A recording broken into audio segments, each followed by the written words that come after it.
नमस्कार, हेलो दोस्तों, कैसे हो आप? आई होप सब बढ़िया होगे और बढ़िया कर रहे होगे। आप मुझे देख रहे हो तो कैसे होगे? बढ़िया होगे ना। तो दोस्तों, आज मैं बात करने वाला हूँ आपके कुछ टॉपिक्स हैं, जैसे कि टॉक्सिक पेरेंटिंग एक टॉपिक होता है, तो उसी के बारे में आपको कुछ बताऊंगा और बताऊंगा कि आप उससे कैसे बाहर निकल सकते हो। प्रॉब्लम ही नहीं, सोल्यूशन के बारे में बात करेंगे। इंडिया में खास करके ये पैटर्न है यार दोस्तों पेरेंटिंग का, कि इंडिया में जो माँ होती है ना, नॉर्मली जो हाउसवाइफ होती है, वो कंपैरेटिवली थोड़ी कम एक्सपीरियंस दुनिया का उसको कम होता है, तो थोड़ी सी गवार टाइप की होती है। अब वो जो हाउसवाइफ है, वो जो बच्चे को जो हेयर स्टाइल जो उसका बना रही है ना, जैसे वो कपड़े पहना रही है, जैसे उसकी फोटो क्लिक्स कर रही है, जैसे उसको ठिका रही है कि ये सही है और ये गलत है, मिट्टी में खेलना गलत है, पानी में हाथ लगाना गलत है, अबे ये मत कर, अरे बेटा वो मत कर। तो बिल्कुल हाउसवाइफ टाइप की औरत अगर क्या बच्चों को क्या बनाएगी? वो हाउसवाइफ ही बनाएगी, कुछ और एक्सपीरियंस देगी उसको? वो उसका खुद का एक्सपीरियंस नहीं, वो कैसे एक्सपीरियंस दे देगी भाई? तो स्टार्टिंग से ही ना ये एक तरह का कंट्रोल, आप देखोगे एक मैकेनिज्म स्टार्ट हो जाता है। छोटा सा बच्चा बिल्कुल शिशु, नहीं नहीं ये नहीं करना, नहीं नहीं वो नहीं करना, नहीं नहीं यह नहीं आना, नहीं नहीं वहां नहीं जाना। तो ये एक तरह से एक फियर साइकोसिस बच्चे के दिमाग में इंप्लीमेंट कर दिया जाता है और बच्चे को डिपेंडेंट बना दिया जाता है अपने ऊपर। उनको पता ही नहीं चलता वो बच्चा कब बड़ा हो गया, क्योंकि उसकी उनकी छवि अभी भी दिमाग में वैसी है। साइकोलॉजी में ना जो बच्चे होते हैं अपने माँ बाप को हमेशा एक 40 से 45 जो उनकी एज होती है ना, उसके बीच में उनकी इमेज उनके दिमाग में मोस्टली रहती है। ऐसी माँ बाप के दिमाग में अपने बच्चों की वो जो बचपन वाली इमेज होती है ना, मोस्ट ऑफ द टाइम उनकी इमेज वही रहती है। तो वो बच्चा ही समझते हैं, चाहे तुम बड़े भी हो जाओ तब भी उनका कंट्रोलिंग, वो जो फ्रीकिंग कंट्रोल मैकेनिज्म है वो डेवलप रहता है उनका। तो ये क्या करता है, ये एक ना लो रिस्क एबिलिटी में तुम्हें डाल देता है। तुम्हारा पूरा पूरा तंत्र हमेशा डर रहता है। तुम्हें छुट्टी लेने से डर लग जाएगा, तुम्हें लगेगा कि अरे मैं उस शहर में चला जाऊंगा और 4 दिन रह लूंगा तो क्या हो जाएगा। अरे बहुत से लोगों को ना बाहर जाते हैं, उनको घर होम सिकनेस हो जाती है, 1 दिन के अंदर होम सिकनेस हो रही है लोगों को, भाग जाते हैं लोग 2 घंटे में। अरे हमें तो होम सिकनेस हो रही है, हम तो मिस कर रहे हैं घर को, हम तो मिस कर रहे हैं गुप्ता जी की मिठाइयों की दुकान को, हम तो मिस कर रहे हैं अपना पेड़ा पेड़ा भंडार को, बेकरी वाली दुकान को, हम तो मिस कर रहे हैं अपने कुत्ते को वॉक करना, मेरा कुत्ता मुझे मिस कर रहा होगा। नहीं नहीं ये कुत्ता नहीं, ये गंगा के किनारे वाला कुत्ता नहीं, ये तो शुद्ध कुत्ता हो गया, मुझे वो अपना मास्क लगाया हुआ जो घर वाला कुत्ता है वो चाहिए मुझे। तो इनका जो पूरा का पूरा पैटर्न है ना, तुम देखना कभी भी वो किस तरह से, होम सिकनेस तो है ही। होम सिकनेस आ किस चक्कर में रही है? क्योंकि कुछ हो जाएगा, स्टार्टिंग से वो डाल रखा है, नहीं वहां मिट्टी में नहीं, नहीं उस गरीब के बच्चे के साथ नहीं, नहीं कुछ हो जाएगा, नहीं नहीं वहां अकेले मत जाना, घूमने मत। लड़कियों का तो इतना बुरा हाल है, छोटे भाई के बिना कभी निकलने ही नहीं देते। भाई के बिना कहाँ जाती हैं लड़कियां यहाँ पर? चांस ही नहीं सर, चांस ही नहीं। शादी के बाद हस्बैंड, पहले भैया, बाद में सैया, बीच में डूब गई इनकी लड़कियों की नैया। किनके चक्कर में? भगवान माता पिता के चक्कर में। अपंग बना के छोड़ देते हैं अपने ही बच्चों को, इनको पता भी नहीं चलता। सबसे बड़ी ट्रेजेडी ये है। तो ये पेरेंट्स क्या करते हैं, तरह तरह के लालच भी तुम्हें देते हैं। कैसे लालच देते हैं? ये देते हैं, बेटा अगर तुझे खेलना है तो इतने नंबर लाने पड़ेंगे, खिलौना चाहिए फर्स्ट आना पड़ेगा। तो इस तरह से तुम्हारे अंदर लालच इंड्यूस करते हैं, ये अलग अलग तरह से ग्रीडी बनाते हैं तुम्हें। और ग्रीडी भी अच्छी चीज़ में नहीं। या तो ये हो ना कि बेटा पढ़ने में इंटरेस्ट कैसे डेवलप करूँ मैं, बच्चे का इमेजिनेशन कैसे शार्प करूँ, गंदी गंदी जगहों पे छोटी छोटी रिश्वत देनी शुरू कर देंगे। नहीं नहीं वो करना है, मम्मी से झूठ बोलना है, ये ले चॉकलेट ले ले। मेहमान आए, मेहमान को बोलना है पापा घर पे नहीं है, ये ले ले ले बेटा फुटबॉल ले ले। और क्या चाहिए तेरे को? तो ये नौटंकी जो है इनकी, चढ़ते चढ़ते चढ़ते चढ़ते लालच, रिश्वतखोरी के छोटे छोटे छोटे छोटे छोटे खेल, इनको और तो कुछ आता नहीं ना बेचारों को, खुद भी कुछ नहीं पता इनको, खुद भी बच्चा बुद्धि थी, इन्होंने उठा के तुम्हें पैदा कर दिया एक दिन अपने ठरक के हाथों मजबूर होकर, और फिर कहने लगे हम तो माँ बाप हैं। ये जुमला जो है ये इतना चलता है यहाँ पर इंडिया में, मतलब कि तुम्हारे लिए क्या अच्छा है हमसे बेहतर कौन जानता है बेटा, हमसे अच्छा कोई जान सका है? कितना एक्सपीरियंस है हमें, तू बता दे। एक आदमी एक्सपीरियंस हो उसको 40 साल की ज़िंदगी का, और तू अभी 10 साल पहले हुआ है, तुझे कैसे पता चल जाएगा क्या अच्छा है तेरे लिए क्या बुरा है? हम बताएंगे? शायद आप नहीं बताएंगे, क्योंकि शायद आपको भी नहीं पता चीज़ा, क्योंकि आपका माइंड ही डेवलप नहीं है। किसी बच्चे को बायोलॉजिकल घटना को पैदा करने के बाद ये तो आपका हो नहीं सकता ना बायोलॉजिकल घटना कि आपका माइंड भी डेवलप हो जाए। हो सकता है माइंड और बैठ गया हो एज के साथ, और हो सकता है वो बच्चा अपने आसपास की कंडीशनिंग, आसपास के सिस्टम से ज़्यादा कुछ सीख रहा हो, आपको भी सिखा दे शायद वो। हो सकता है आपका और उसका एक हो आईक्यू में डिफरेंस ज़बरदस्त, क्योंकि आपके टाइम में आपके जो माता पिता थे, यानी कि जो बच्चे के जो दादा दादी थे, वो जिस समय में पल बढ़ रहे थे भयंकर गरीबी इस समय में उस टाइम सोसाइटी बहुत ही प्रिवलेंट थी, क्योंकि ये एक मेडिवल कंट्री था, बहुत अभी भी मेडिवल कंट्री ही है ये प्रागैतिहासिक कंट्री ही है, ये 500 साल पीछे ही है। ये डिपेंड करता है सोसाइटी पर, इसके खुद के डिसीजंस के लिए। यहाँ के लोग गुलाम रहे हैं, उसकी एक वजह है, उसकी एक साइकोलॉजी है। ये सब एक दूसरे के ऊपर डिपेंडेंट होते हैं, कोई भी रिबेलियस नहीं होता यहाँ पर। तो जब कोई रिबेलियस नहीं होता, वही गुलामों वाली मानसिकता, वही हाथ अपने ऐसे अंदर दबोच के मुट्ठी सेकने की, आग सेकने की जो परंपरा है, मूंगफलियां तोड़ते हुए तमाशा देखने की दूसरों की, दूसरे क्रांति करेंगे, ये जो साइकोलॉजी है ये घरों में प्रविष्ट हो जाती है। क्योंकि पूरी की पूरी सोसाइटी ही गुलाम रही है 1000 साल से, उससे भी ऊपर लगा लो तुम, ग्रीक और इंडो ग्रीक्स को मिला दो तो, साइथियंस और पार्थियंस को मिला दो तो ये आ गई घर में। अब ये घर में से प्रविष्ट होते होते आपके पड़ोसी के थ्रू आपके दिमाग में आ गई, अरे नहीं नहीं, हम सब गुलाम एक हो जाते हैं। अच्छा भाई साहब, ये ठीक रहेगा क्या?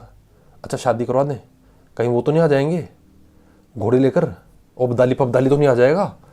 यार भाई साहब, इस संडे को है यार, क्या बात कर रहे हो यार, अब्दाली के आने के चांस है क्या? तो क्या करें फिर? अब्दाली अगर घोड़े पर आएगा तो क्या करें? हेलीकॉप्टर में विदा कर दें? कहाँ करें आप बताइए ना। भाई साहब ऐसा करो, अपनी सारी रिश्तेदारी बुला लो। अपनी सारी रिश्तेदारी बुला लोगे ना, सब मिलकर लड़ेंगे, देखते हैं कैसे उठा के लेकर जाता है लड़कियों को, देखते हैं कैसे लेकर जाता है साला। और ऐसा करते हैं, अपना ना सारा पैसा लुटा देते हैं। पाजी गांव का गांव लुट गया था पिछले साल, आया था तो अब्दाली पूरा का पूरा गांव उजाड़ दिया था उसने। तो अब क्या करते हैं, सारा पैसा इसमें फूंक डालते हैं। तो ये इनकी मानसिक गुलामी, सदियों सदियों की कंडीशनिंग है। ये पैसा फूकना बेचारों को समझ ही नहीं आता क्यों पैसे फूक रहे हैं। ये कंडीशनिंग है इनकी गुलामों की भाई, ये नहीं सोच सकते उससे ऊपर। इनके परदादाओं के अंदर इंग्रेन्ड है ये।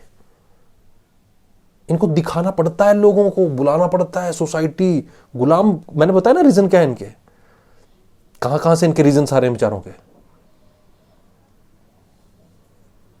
तो इन कीड़े मकोड़ों की ये मानसिक गुलामी ये डाल देते हैं तुम्हारे ऊपर। इनको समझ नहीं आता कि अब देश आजाद है, इनको ये समझ नहीं आता कि एक बच्चा बिल्कुल आजाद है, अपना कुछ भी करने के लिए, रिबेल करने के लिए भी बिल्कुल आजाद है। और आप उसकी कैरियर चॉइस और रिलेशनशिप चॉइस मत डिक्टेट करो। आपको नहीं पता, आपको पता चल ही नहीं सकता। आप एक खराब कंडीशनिंग के थ्रू सोचते हो। आपका बच्चा बहुत हद तक चांसेस है एक अच्छी कंडीशनिंग के थ्रू सोचता हो। और आप ज़्यादा से ज़्यादा उस पर अपनी राय दे सकते हो। आप ज़्यादा से ज़्यादा उसको ये बता सकते हो कि बेटा ये करके देख सकते हो तुम, ये कैरियर चॉइस है 5 तरह के, तुम्हारा किस में दिल लगता है एक बार देख लो। डरने की ज़रूरत नहीं है, डरने की बिल्कुल ज़रूरत नहीं है। हम यहाँ पर हैं तुझे सपोर्ट करने के लिए। हम हैं ही इसलिए ताकि तुझे सपोर्ट करें। हमने तुझे पैदा ही इसलिए किया है ताकि तू अपनी पसंद का काम कर सके, जो शायद हम नहीं कर पाए, या अपने पसंद के साथी को चुन सके। अच्छा बुरा तो बेटा दुनिया में लगा ही रहता है ना। बड़े बड़े देश फेल हो जाते हैं, ये रिश्ते विश्ते क्या होते हैं। कोई डरने की जरूरत नहीं है, कोई पीछे हटने की जरूरत नहीं है। तो इस तरह के माँ बाप हमें कभी मिलते नहीं, है ना। तो मैं कुछ तुम्हें बातें बताता हूँ यार दोस्त, जिससे तुम इनसे थोड़ी सी कम्युनिकेशन कर सकते हो। अगर टॉक्सिक पेरेंटिंग तुम्हारे साथ रही है, या इन सब पॉइंट्स को तुमने कभी देखा है अपने परिवार में, फैमिली में, मकान में, अपने खानदान में, तो इसको तुम अगर इम्प्लीमेंट करना चाहो तो अपने खानदान की ऐसे तुम थोड़ी सी नकेल कर सकते हो। देखो यार, मेरे अकॉर्डिंग तो जो सबसे पहला काम तुम्हें करना चाहिए वो परिवार छोड़ देना चाहिए। अगर टॉक्सिक पेरेंट्स हैं तो वो तुम्हें बहुत खराब पर्सनैलिटी और तुम्हारी इंडिविजुअलिटी मार देंगे, दबा देंगे तुम्हारी, ठीक है। तुम्हारी मोरालिटी की घुट्टी पिलाते रहेंगे तुम्हें, ये अच्छा है, ये बुरा है, ये खराब है, ये ठीक है, ये सब तुम्हें पूजा पाठ कर्म कांड में लगा देंगे। तुम्हारी इंडिविजुअलिटी का ही तेल लेने हैं। तो अगर छोड़ सकते हो तो उसको घर को छोड़ दो। फाइनेंशियली अगर स्टेबल हो सकते हो और खुद पे विश्वास है कि मैं कहीं भी जाकर पैसा कमा लूँगा, क्योंकि कोई ज़्यादा बड़ी बात नहीं होती पैसा कमाना भाई, ये तुम्हारे माँ बाप ने डर बिठा रखा है। अब क्योंकि लो IQ आदमी, अब लो IQ आदमी क्या बात करेगा, स्टेबिलिटी की बात करे, क्योंकि उसको पता है ना वो कहीं पैसा कमा ही नहीं सकता। तो सरकारी नौकरी की बात अगर लो IQ आदमी नहीं करेगा तो कौन करेगा। हाई IQ आदमी तो कहीं भी जाकर अपने 50 काम देख लेगा, ढूंढ लेगा, कर लेगा। कर्मठ आदमी तो, लो IQ आदमी क्या करे, नहीं, एक ही शहर, एक ही नौकरी, ये ठीक है, बस ये नौकरी मिल। अरे भाई पकड़ ले, क्या कर रहा है, तो पागल हो गया क्या? अबे कितनी मुश्किल से मिलती है यार, क्यों लात मार रहा है उसको? दिमाग ठीक है तेरा? एक और बार एग्जाम दे ले। नहीं पापा मेरे 4 साल बर्बाद हो गए, प्लीज़ माफ़ कर दो। तू ज़्यादा जानता है मुझसे, हैं? तेरी महीने भर की फीस भर रहा हूँ, सारी बर्बाद चली, 20-20 हज़ार भर रहा हूँ महीने के, सब पे पानी फेर देगा, सबको नदी में फेंक देगा तू? मेरे से ज़्यादा जानता है तू? 1 साल और भरूंगा, निकाल दे। निकाल दे बेटा, पुश्ते की पुश्ते निकाल दे, पुश्ते की पुश्ते इकट्ठी एक ही बार में, सबका भला हो जाएगा। अब चूंकि इसका जो पिता है ये है लो IQ, इसको पता ही नहीं और क्या काम हो सकता है, तो इसको पॉसिबिलिटी भी दिखाई नहीं देती। एक हाई IQ आदमी को तो बहुत पोटेंशियल दिखाई देता है ना, उसको तो पता है वो क्या उखाड़ सकता है, उसको तो पता होता है, उसको तो विजन होता है, तभी तो हाई IQ है। उसको दिखाई दे रहा है ना इन सब बिल्डिंगों के पार, इन रिश्तों पिश्तों के पार, इन नौकरियों के पार दिखाई दे रहा है उसको, वो तो क्या उखाड़ सकता है दुनिया में। लेकिन इसका बाप लो IQ है तो इसको दिखाई नहीं देता बेचारे को कुछ। तो ये और क्या करता है, ये सरकारी नौकरी को ऐसे जकड़ के बैठा रहता है, अपनी इज्जत पिज्जत बेइज्जती, इज्जत बेइज्जती, ये खेलता रहता है। ये इज्जत खेलते रहते हैं, ये बेइज्जती इज्जत, और वही बेइज्जती इज्जत करते हुए एक दिन खत्म हो जाते हैं, पैसे फूक फूक कर शादियों में, कैरियर में जुटे रहते हैं बच्चों के, उनसे अपनी इज्जत करवाते रहते हैं। यहाँ इज्जत हो गई, यहाँ इज्जत नहीं हुई, बस ये चलता रहता है इनका। इनके सारे के सारे टेंट इसी चक्करों में लगे रहते हैं। तो यार मैं बात कर रहा था, ये जो पिताजी और ये जो माताजी है ना, जिस तरह से तुम्हें कंट्रोल ही नहीं करते हैं, ये जिस तरह से तुम्हारे चॉइसेस हिला देते हैं, तुम्हारी दुनिया की, तुम्हारी चॉइसेस जो तुम्हारी होनी चाहिए। तो मैं तुम्हें मोटे मोटे कुछ उपाय बताता हूँ। सबसे पहले तो मैंने बता दिया यार, निकल सको तो निकल जाओ, लेकिन अगर छोटे हो, टीनेजर हो, इन पर डिपेंडेंट हो, तो सबसे पहले इनकी किसी भी बात को रेसिप्रोकेट करो। भाई तेरे मार्क्स क्यों नहीं आते, क्या चक्कर है, क्या चक्कर है, जब सब कुछ दे रखा हमने, अपना AC छोड़ के तेरे कमरे में, अपनी गाड़ी छोड़ के तेरे को दे रखी है यार, 4 व्हीलर भी है, AC भी है, एक्टिवा भी दे रखी है तेरे को, तेरे नंबर क्यों नहीं आ रहे भाई, कोचिंग पे भी तेरे को देते हैं, मेरे नंबर क्यों नहीं आ रहे पिताजी। हो सकता है कुछ आपकी जिम्मेवारी हो उसमें। रेसिप्रोकेट करो, रेसिप्रोकेट जो तुम बोलना चाहते हो, जो भी वो लाइन बोल रहा है ना उसको बोलो, वापस चिपकाओ उसको, उनको बोलो मेरे नंबर नहीं आ रहे ना, नहीं आ रहे ना, ये आपको भी पता है, तो अगर मैं इसकी 50% जिम्मेवारी ले लूँ तो 50% आप लोगे, क्योंकि माता पिता का प्रोडक्ट ही होता है बच्चा, तो मैं तो आप ही का प्रोडक्ट हूँ ना। हो सकता है मैन्युफैक्चरिंग फैकल्टी ही खराब हो, कुछ आप में कुछ खराबी हो, मेरे में खराबी, मेरे में कैसे आप ये जो सारा दिन जो मम्मी पे चिल्लाते रहते हो, आप ये सारा दिन ये जो अपनी नार्सिसिस्टिक टेंडेंसीज दिखाते रहते हो, पूरी करते रहते हो, मेरे अकॉर्डिंग सब कुछ होगा इस घर में, मेरे अकॉर्डिंग तेरा कैरियर होगा। कभी आपने मुझसे पूछने की कोशिश की कि मेरे अकॉर्डिंग भी कुछ हो सकता है। क्यों पाल रहे हो आप पिताजी हमें, किस लिए पाल रहे हो, ये क्या बनाना है आपको, मुझे इंजीनियर बनाना है, डॉक्टर बनाना है, ठीक है बन जाऊंगा, उस पैसे के अलावा आपकी कोई एक्सपेक्टेशन ही नहीं है मेरे अपने आप से, मेरे बच्चे से आपकी कोई एक्सपेक्टेशन ही नहीं है क्या, आपने जिसको पैदा किया, पैसा, सैलरी पैसा, यही है। अरे भाई किसी पहाड़ में बहुत अच्छी हवा बह रही होगी, किसी दिन चांदनी रात के नीचे बैठकर देखें तो सही चांद कैसा लगता है, चांद देखे हुए कितने दिन बीत गए पिताजी, किसी दिन, मरने से पहले किसी दिन एक बार बात करके देखो, जो भी वो तुम्हें टोंट मार रहे हैं एक बार रेसिप्रोकेट करो उस लाइन को, और कहोगे इसकी जिम्मेवारी कौन लेगा, चलो मैंने ले ली 50%, बाकी कौन लेगा, आप नहीं लोगे, अनाथ हूं क्या मैं, मेरी पर्सनैलिटी में आपका हक तो होगा ना, कुछ आपका योगदान भी तो होगा, मैं जैसा हूं किसकी वजह से हूं, देखो आप अपने अंदर झांक कर, कि सभी कुछ मेरे ऊपर ही लाद दोगे, जो 15 साल पहले आया, 18 साल पहले आया है। अपनी फीलिंग्स बताओ, तुम्हें कैसा लगता है जब तुम्हारे माँ बाप तुम्हें छोड़ देते हैं, या वो तुम्हें टोंट मारते हैं, या तुम्हें थोड़ा गिल्टी फील करवाते हैं, अपनी फीलिंग्स को शेयर करो, फीलिंग शेयरिंग बोलते हैं इसको, जस्ट शेयर योर फीलिंग्स, मुझे ऐसा लग रहा है, ऐसा मत कीजिए। ऑब्वियसली तुम छोटे हो तो यार बुद्धि तो पकड़ नहीं सकते, या भाग तो सकते नहीं, या फाइनेंशियली स्टेबल नहीं हो सकते हो, मैं ये मानता हूँ कि अगर तुम 12-14 साल से ऊपर हो तो हर चीज़ में, डिजिटल मीडिया के टाइम में तुम कभी भी स्टेबल हो सकते हो, कोई पंगा ही नहीं है किसी चीज़ का। लेकिन अगर फिर भी उसमें टाइम लग रहा है तो ऐसा सा बोलो और उसको बताओ, क्लियर कट बताओ कि तुम्हें कैसा लग रहा है ना, थोड़ी बहुत रिस्पेक्ट दो और अपनी बात कह दो, क्लियर कट कि मैं तो ऐसा ही हूँ जी, मैं तो डफर हूँ, मेरे से नहीं होता, कुछ और करवा दो, पढ़ाई नहीं हो रही, नहीं होती, कुछ स्किल सिखा दो, नहीं होता है काम, नहीं मन लगता है इसमें, मैथ में सर बहुत खपता है, सर फट जाता है मेरा, ये देख देख के बड़े बड़े सवाल, ये ज्योमेट्री, ये sine theta cos theta, integration, ये प्रोबेबिलिटी, ये थ्योरम्स, ये बैनोलिस थ्योरम्स, ये नहीं हो रही मेरे से, छोड़ दो मुझे यार प्लीज़, कोई इंटरेस्ट नहीं आ रहा है इसमें मेरा, कोई बात नहीं मैं पैसे कमा लूँगा, बहुत बड़ी दुनिया, बहुत सारे फील्ड्स हैं, इतने फील्ड्स हैं, बताने लगा तो 4 हफ्ते इसी में लग जाएंगे पिताजी, 8 हफ्ते इसी में लग जाएंगे, आप भी बैठे रहोगे और मैं भी बैठा रहूँगा और ये मूंगफलियाँ खत्म हो जाएंगी, पता नहीं चलेगा कितने फील्ड्स मैंने बता दिए। अभी गूगल करके बताऊँ आपको?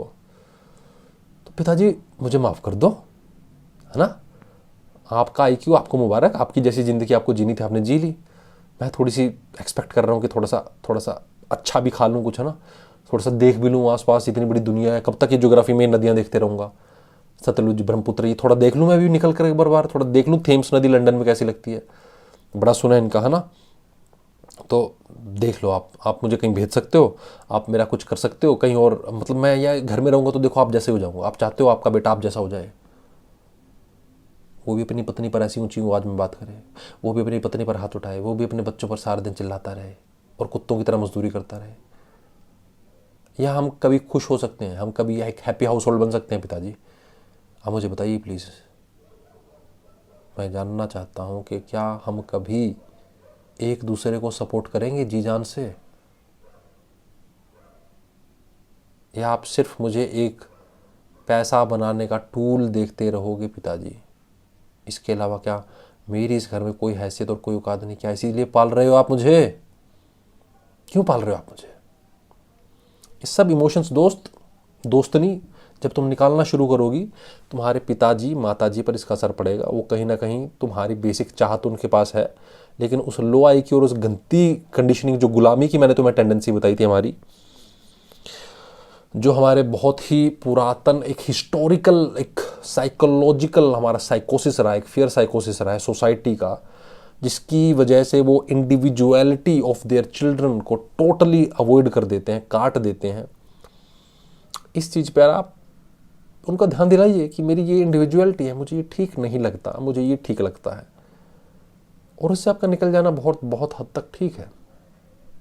क्योंकि टॉक्सिक पेरेंटिंग के बहुत ही ज़्यादा पर्सनैलिटी अल्टरिंग इफेक्ट्स होते हैं बच्चों पर, पर्सनैलिटी अल्टरिंग इफेक्ट्स होते हैं। तुम्हारे रिलेशनशिप्स, तुम्हारी शादियाँ, तुम्हारे करियर चॉइसेस, तुम्हारा फोकस, तुम्हारी पढ़ाई क्यों फेल हो चुकी है या हो रही है, तुम्हें आइडिया भी नहीं है उसका कितना ज़्यादा कंट्रीब्यूशन तुम्हारे पेरेंट्स का है, कितना ज़्यादा। मैं इसको अंडरलाइन कर ही नहीं सकता हूँ। तुम्हारी रिलेशन स्टेबिलिटी अगर नहीं है, कैरियर चॉइसेस गलत हैं, या आई डोंट नो तूफानी है, या जिस भी भांगड़े में तुम फंसे हुए हो, इमोशनल, बात नहीं कर पाते, या जो भी सीन है तुम्हारा, निकल नहीं पाते अपनी मर्जी से, बॉस को जो भी है उसका सुनना पड़े, तुम्हारे पेरेंट्स की देन है वो सब। तुम्हें मैं इसीलिए पेरेंट्स क्यों करता हूँ भाई, क्योंकि वो पूरा समाज खराब कर रहे हैं वो लोग, अपनी घटिया गंदी चार कोड़ी की मानसिकता के चक्कर में। वीडियो अच्छी लगी हो दोस्त तो लाइक, शेयर और सब्सक्राइब करना।